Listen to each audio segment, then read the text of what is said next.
ভাই কি হয়েছে, সবাই কাঁদছে কেন? সবাই কাঁদবে না ভাই, এই মুভির সাথে তো সবারই মিল আছে। কিভাবে, একটু ব্যাখ্যা করুন। কিভাবে আমি আপনাকে ব্যাখ্যা দিচ্ছি ভাই, ठीक है। মনে করুন আমি আমারটাই ব্যাখ্যা দিচ্ছি আপনারা বুঝার সুবিধার্থে। ওই মুভিতে যখন নায়িকা নায়ককে বলে ওর এক্স এর কাছে চলে যায়, তখন কি হয়? নায়িকার ও স্মৃতিশক্তি হারিয়ে ফেলেছে, এর জন্যই তো ও নায়ককে বলে ওর এক্স এর কাছে চলে গেছে ভাই। ঠিক সেইভাবে ভাই, আমার জিএফ যখন আমাকে বলে ওর এক্স এর সাথে কথা বলতো, তখন তো আমি বুঝি নাই ভাই ওর স্মৃতিশক্তি হারিয়েছে।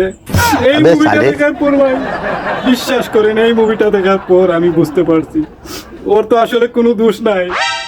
ও তো ওর স্মৃতিশক্তি হারিয়ে ওর এক্স এর সাথে চলে গেছে ভাই। ওর কোনো দোষ নাই ভাই, সারা জীবন আমি ওকে দোষী মনে করতাম। এখন আমি আমার এক্স কে কোথায় পাবো ভাই? এই মুভির সাথে সবার মিল আছে, আপনারা মিলিয়ে নিন, এই মুভির সাথে সবার মিল আছে।